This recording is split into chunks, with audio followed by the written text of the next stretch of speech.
Ibu sedang ngapain? Hai Alita, ini loh, saya tuh sedang sibuk mencari informasi bagaimana caranya membuka tabungan di Indonesia kalau saya ada di Belanda. Bu Mandik jangan khawatir, sekarang itu ada loh solusinya. Apa solusinya? Saya bukan lagi warga negara Indonesia loh. Nah, solusi ini itu bisa digunakan untuk warga negara asing yang tinggal di luar Indonesia loh. Apa itu? Namanya Kartu Masyarakat Indonesia di Luar Negeri. Kartu Masyarakat Indonesia di Luar Negeri. Apa itu? Halo semua, nama saya Alita dan hari ini saya akan memperkenalkan Anda mengenai Kartu Masyarakat Indonesia di Luar Negeri atau bisa disingkat sebagai KMILN.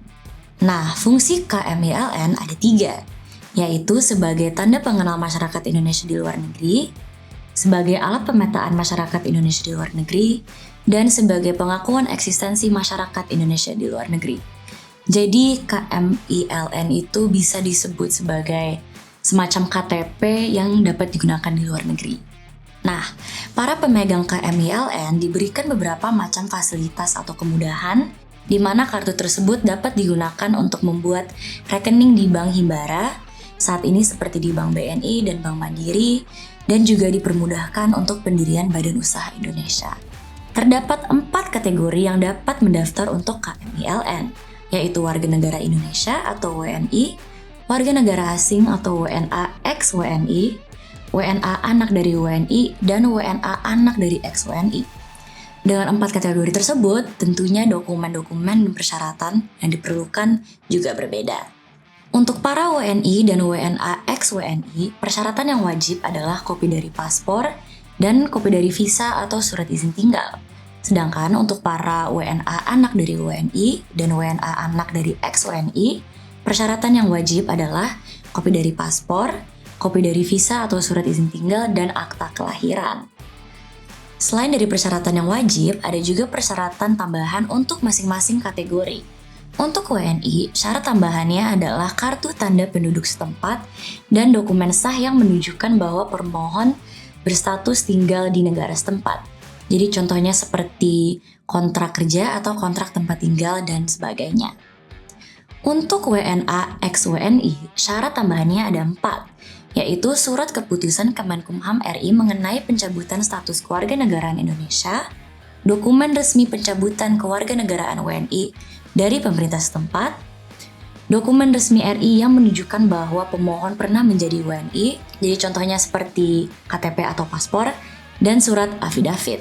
Untuk WNA anak dari WNI, syarat tambahannya meliputi paspor dari orang tua pemohon, dan surat keterangan status kewarganegaraan RI orang tua pemohon. Contohnya seperti dari kartu keluarga, atau akte perkawinan, dan sebagainya. Lalu, untuk WNA anak dari ex WNI, syarat tambahannya ada 3, yaitu surat keputusan Kemenkumham RI mengenai pencabutan status kewarganegaraan Indonesia orang tua pemohon, dokumen resmi pencabutan kewarganegaraan WNI orang tua pemohon dari pemerintah setempat, dan dokumen resmi RI yang menunjukkan bahwa orang tua pemohon pernah menjadi WNI. Nah, sudah mengerti kan apa itu KMILN serta persyaratannya? Ayo kita lanjut ke cara pendaftarannya. Untuk pendaftaran KMILN menggunakan laptop maupun komputer, kita bisa ke website iocs.kemlu.go.id.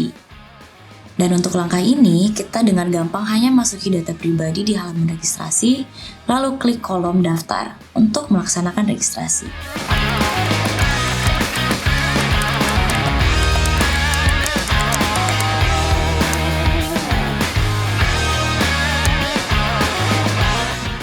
Langkah kedua adalah verifikasi registrasi.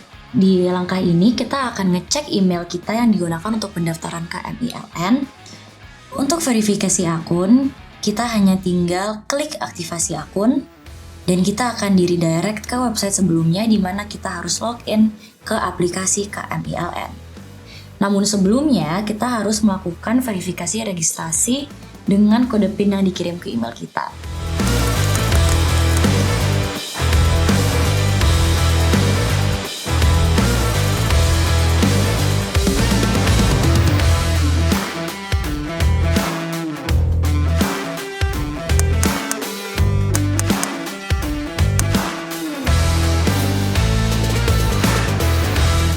Langkah ketiga adalah langkah pendaftaran atau apply KMILN. Pendaftaran KMILN atau aplikasi KMILN, kita bisa pencet tombol apply di bawah pengajuan baru.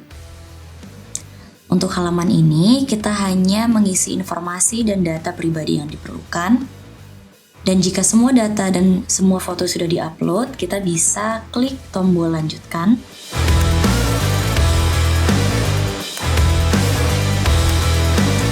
Dan di sini kita bisa mengupload dokumen pendukung, dan karena saya WNI, saya akan nge-upload fotokopi paspor yang masih berlaku dan juga surat izin tinggal menetap di negara setempat yang masih berlaku. Dan saya juga akan nge-upload dokumen sah lainnya. Selanjutnya kita bisa pencet tombol kirim permohonan dan pendaftaran sudah selesai. Nah, untuk langkah ini, saya ada beberapa tips untuk nge-upload dokumen ketika mulai mendaftar untuk KMILN. Biasanya, kalau upload dokumen maupun foto bisa saja gagal karena formatnya tidak sesuai atau ukuran filenya kebesaran. Jadi kita harus benar-benar perhatiin ya persyaratan untuk upload dokumen. Khususnya untuk ini, dokumen-dokumen yang diperlukan dapat diupload dengan format JPG, PNG, atau PDF dengan maksimal ukuran 1 MB. Sedangkan pas foto yang diperlukan dapat diupload dengan format JPG atau PNG dengan besar file 200-500 KB. Kemudian, tips selanjutnya adalah untuk nge-upload foto dengan background berwarna putih. Nah, terkadang ketika kita nge-upload pas foto, bisa saja gagal karena banyak sekali orang yang nge-upload foto dengan berbagai macam background atau berpose dan apalagi dengan bantuan AI. Jadi ingat ya, ketika nge-upload foto, pastikan backgroundnya itu warna putih, dimensi ukurannya adalah 4x6, dan gayanya seperti pas foto, bukan seperti selfie. Nah, lebih nyamannya lagi, pendaftaran juga dapat dilakukan melewati HP loh. Untuk pendaftaran KMILN melalui HP, caranya sama persis dengan pendaftaran melalui laptop maupun komputer. Kita bisa ke website iocs.kemlu.go.id dan kita bisa mengisi informasi dan data yang diperlukan.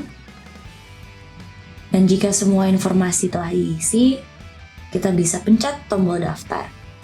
Jika Anda masih memiliki pertanyaan mengenai informasi pendaftaran KMILN atau penjelasan lebih lanjut, Anda bisa ke website kemlu.go.id dan H Pelayanan Perwakilan Kartu Masyarakat Indonesia Luar Negeri, atau website iocs.kemlu.go.id.